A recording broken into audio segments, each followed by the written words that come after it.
Life is too short. Make it large with time dilation. When travel with the equals or the better one. If not, then travel alone. Nature is perfect and beautiful. Always leaves your passion. রাস্তাটা আজ মিরিকের পথ ধরে দার্জিলিং অবধি। পদাতিকে উঠে পড়েছি আজ আমার সাথে দুই ভাই, স্বর্ণ আর দেবসৌম্য। তিনজনে আমরা চলেছি এখন ট্রেনে করে। এখন এসে পৌঁছালাম নিউ জলপাইগুড়ি। এখান থেকে আমাদের গাড়ি বুক করা ছিল, তাই খুব তাড়াতাড়ি গাড়িতে উঠে পড়লাম। গাড়ি করে চলেছি এখন মিরিকের পথ ধরে।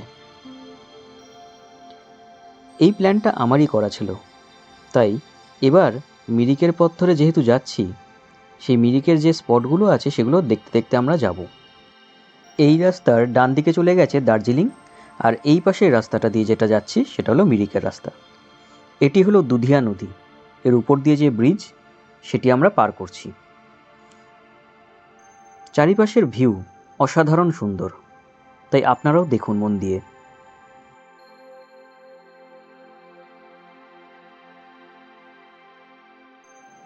এইভাবে মাথাটা বার করে হাওয়া না খেলেই নয়, তাই এরকমভাবে যাচ্ছি। হেকটিক লাইফস্টাইল ছেড়ে এখন আমরা চলেছি পাহাড়ের দিকে। অসাধারণ সুন্দর এই দৃশ্য দেখতে দেখতে মনটা যেন জুড়িয়ে যাচ্ছিল। এসেছি আমরা সেপ্টেম্বর মাসে।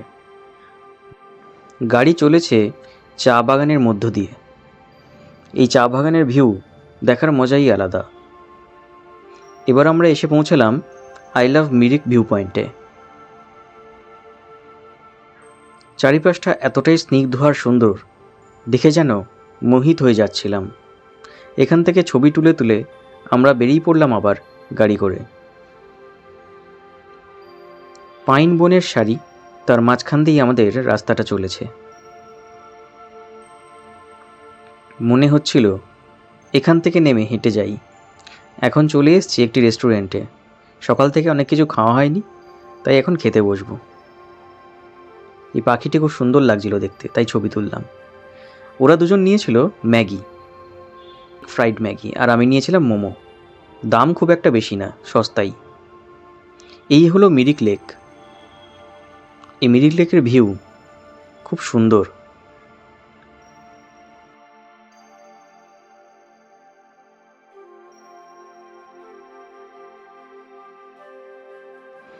এই হলো মিরিক লেকে ঢোকার টিকিট কাউন্টার।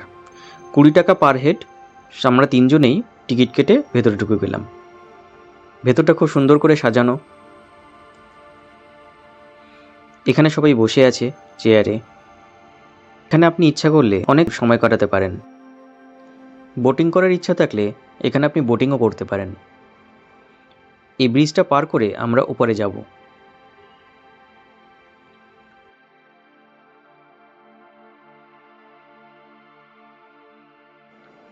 ব্রিজের ওপর থেকে পুরো লেকটার ভিউটা নিচ্ছিলাম।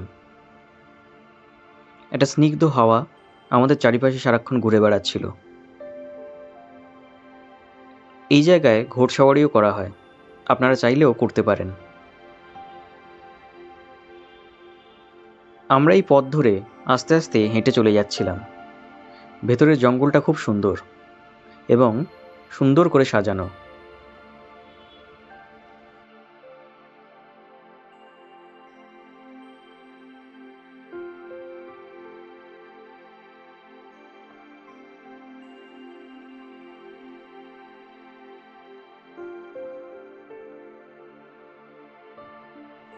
পাইনের সারির মাঝখানে আমরা পথ চলেছি। পাইন বনের মধ্য দিয়ে এই জায়গাগুলো দেখছিলাম। ছবির মতন এত সুন্দর পাইন গাছের ভিউ হয়তো এরমভাবেই দেখলে ভাল লাগবে। চোখের সামনে দেখার মজাটাই আলাদা। এটা মজা বলবো না, আনন্দ, খুশি এবং সৌন্দর্যতা। এবার আমরা চলেছি সেই চা বাগানের পথ ধরেই আস্তে আস্তে উপরের দিকে। পাহাড়ের চারপাশে এরকম মেঘের খেলা চলেই যাচ্ছিল। সে যেন এক মায়াবী খেলা।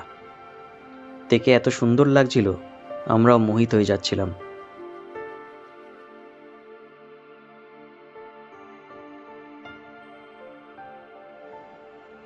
রাস্তা দিয়ে যেতে যেতে এবার আমরা এসে পৌঁছালাম গোপালধারা টি এস্টেটে।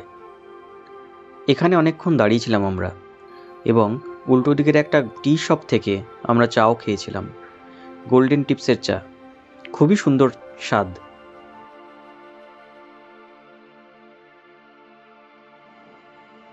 এখানে চা তৈরি হচ্ছে, এটা সময়ের মাপকাঠি। এই টাইমের মধ্যেই চাটা তৈরি হয়ে যাবে। কখনো এখানে এলে আমি বলবো এখানকার চায়ের টেস্টটা একবার করে দেখবেন। অথেন্টিক চায়ের যে টেস্ট সেটা এখানেই পাওয়া যাবে। মেঘের এরকম খেলা চলেই যাচ্ছে সারাক্ষণ।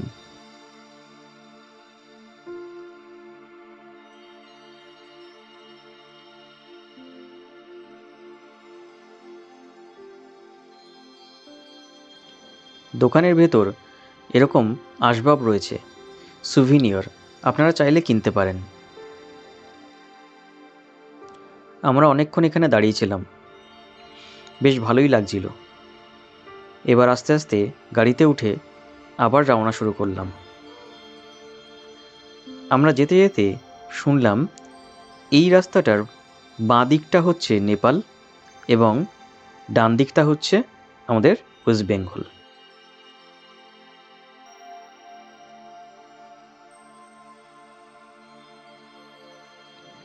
পুরো মেঘে ঘিরে থাকা এরকম মায়াবী রাস্তার মধ্যে দিয়ে আমরা চলেছি।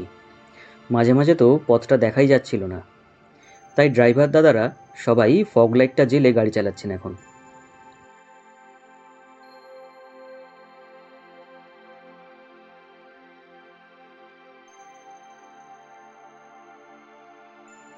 রাস্তার চারিপাশে মস, ফার্ন, জিমনোস্পার্ম, সমস্ত উদ্ভিদের অসংখ্য ডাইভার্সিটি।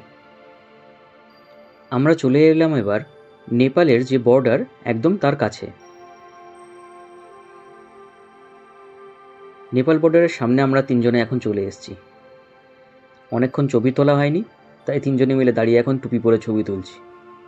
এই হলো নেপাল সীমান্ত বর্ডার। এখানে আসার জন্য আপনাদের চেকপোস্টের আগে নিজেদের আধার কার্ড, ভোটার কার্ড অথবা ড্রাইভিং লাইসেন্স দেখাতে হয়। সেটা আপনারা অবশ্যই সঙ্গে করে রাখবেন। পায়ে হেঁটেই কিছুটা নেপাল ঘুরে নিলাম আমরা। এইটুকু জায়গা ঘুরে তারপর আবার গাড়িতে উঠে পড়লাম। এই জায়গার ভিউ ভীষণ সুন্দর ছিল, তাই দাঁড়িয়ে দাঁড়িয়ে ছবিটা তুলছিলাম। বৃষ্টিও পড়ছিল।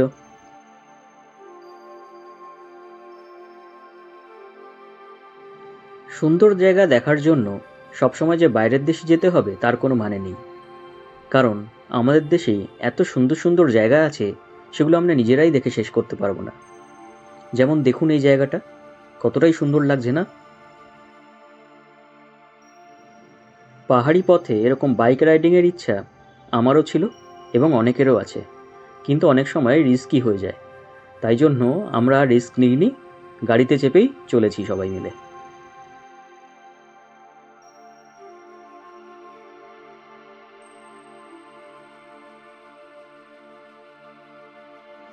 এখান থেকে এখনও আমাদের 20 কিলোমিটার যেতে হবে দার্জিলিংয়ের দিকে। ঘুম এখান থেকে মাত্র 12 কিলোমিটার, কার্শিয়াং 37 কিলোমিটার।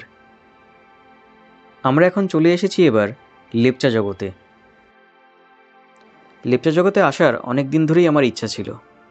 আমি লামাহাটাতেও এরকম পাইনের শাড়ি দেখেছিলাম, সেটাও ভালো লেগেছিল। লেপচা জগতও খুব সুন্দর, আপনারাই দেখুন, খুবই সুন্দর লাগবে।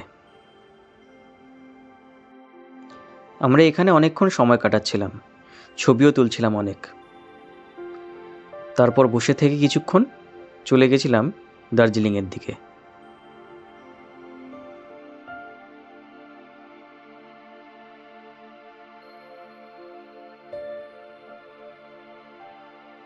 আমাদের হোটেল ছিল হিলসাইড ইন।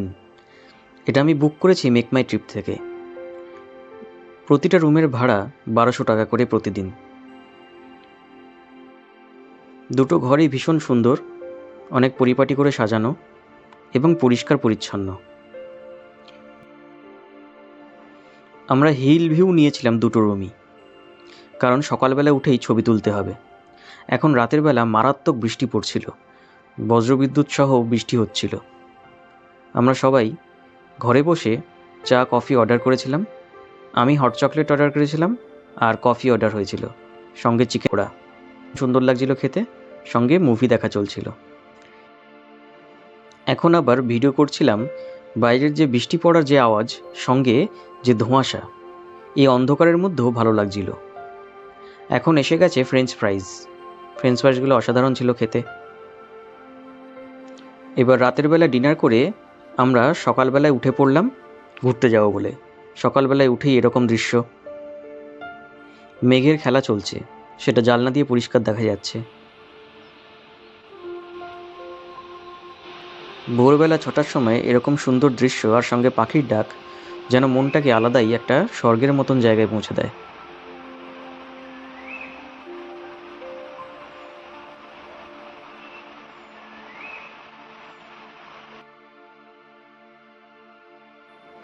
স্বর্ণ টাইম ল্যাপসে তোলা এরকম একটা ভিডিও আমি এখানে দিলাম। এরকম মেঘের খেলা দেখব বলেই তো হোটেল ভিউটা এরকম নিয়েছিলাম।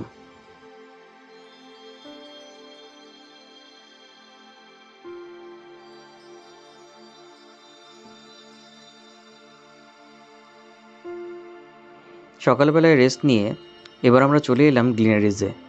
এটাই তো টার্গেট ছিল, এখানে বসে ছবি তুলব আর খাবার খাবো, সেটাই করলাম।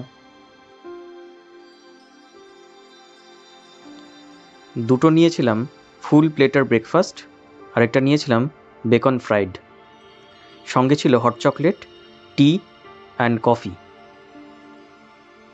খাওয়া শেষ করে এবার আমরা চলে এলাম ম্যালের সামনে। ম্যালের জায়গাটা ঘুরে ঘুরে দেখছিলাম। এখন বৃষ্টিটা কমে গেছে। দেবু আর স্বর্ণ দুজনের এত উৎসাহ আমি দেখে খুব খুশি হয়েছিলাম।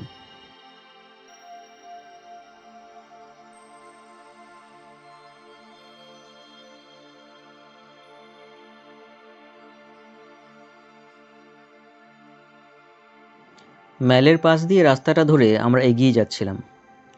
এরকম কুয়াশাচ্ছন্ন যে রাস্তা, তার ছবি না তুললেই নয়। এই রাস্তা দিয়ে যেতে যেতে হঠাৎ পাশ থেকে দেখলাম এরকম দৃশ্য, মেঘা ঢাকা পাহাড়, আর সেই পাহাড়ের মাঝখান থেকে মেঘ আস্তে আস্তে সরছে। এই সেই স্বর্গীয় দৃশ্য, না ছবি তুলে পারলাম না আমরা।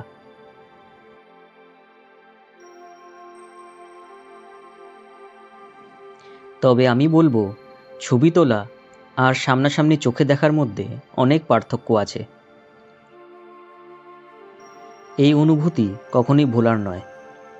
যখন আমরা এসেছি তখন থেকেই বৃষ্টি হচ্ছিল, এত ভেবেছিলাম আমরা বেরোতেই পারবো না, কিন্তু আমরা বেরিয়েছি। এখন দেখলাম বৃষ্টিটা কমে গেছে, কিন্তু এই বৃষ্টির যে ঘেরা মায়াবী নেশা আমরা দেখছি, সেটা দেখে অদ্ভুত ধরনের একটি অনুভূতি জাগছে। দেখুন দূর পাহাড়গুলিকে, এতটাই সুন্দর যে বলে বোঝানো যাবে না।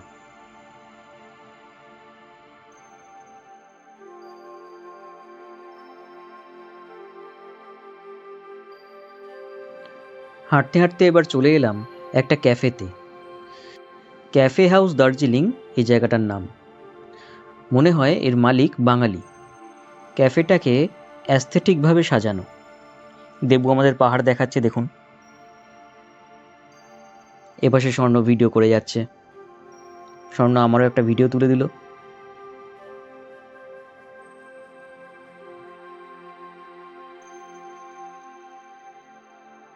ঠিক করলাম এই ক্যাফেতে বসে থাকবো এবং এই পাহাড়ের ভিউটা দেখব। তাই খাওয়া অর্ডার করে আমরা এখানে ওয়েট করতে থাকলাম।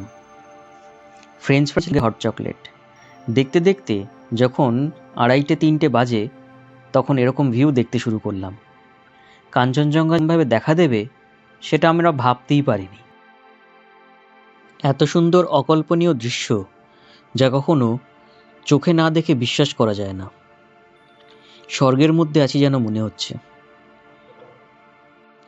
জায়গাটায় বসে ওয়েট করার জন্য স্বর্ণই ফার্স্ট আমাদের বলেছিল, তাই ওর কথা শুনেই না হয় বসে গেলাম। ভেবেছিলাম দেখতে পাবো না, কিন্তু সে যে এরকম দৃশ্য দেখতে পাবো সেটা তো ভাবনা চিন্তার বাইরে ছিল। সবাই আমরা উল্লাসিত এবং আনন্দে স্বতঃস্ফূর্ত। কত সুন্দর লাগছে দেখুন জায়গাটা। এবার আমরা আবার চলে এলাম ম্যালের সামনে। এখানে কিছু একটা প্রোগ্রাম হচ্ছিল। চলে এলাম এবার কেভেন্টার্সে, কিন্তু কেভেন্টার্সে কিছু অর্ডার করে নিই, ছবি টবি তুলে আবার বেরিয়ে গেলাম।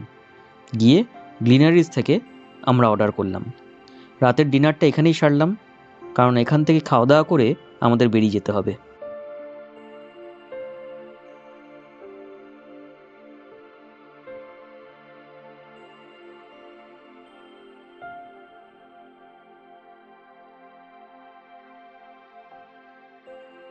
ডিনারে আমি নিয়েছিলাম ফিশ আউগার্টেন, আর ওরা নিয়েছিল বিফ স্টিক। দুটোই খেতে ভালো ছিল, কিন্তু আমি খেয়ে শেষ করতে পারিনি। আজ সকাল হয়ে গেছে, এবার যাওয়ার পালা। এই ঘুম স্টেশন থেকে ছাড়িয়ে এবার আমরা চলেছি দার্জিলিং ছেড়ে এনজিপির দিকে। পথে এত সুন্দর রাস্তা, আবার বৃষ্টি পড়ছে, সেই স্নিগ্ধতা নিয়ে আমরা চলে এলাম এনজিপিতে। মাঝখানে এরকম ঝোড়া পড়েছিল, কিছুক্ষণ দাঁড়িয়েছিলাম এখানে।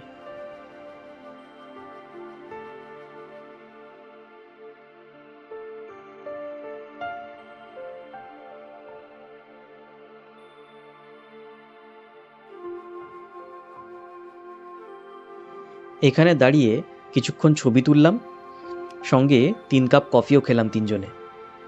বেশ ভালো লাগলো। ড্রাইভার দাদাও আমাদের খুব সুন্দর গাইড করেছিলেন।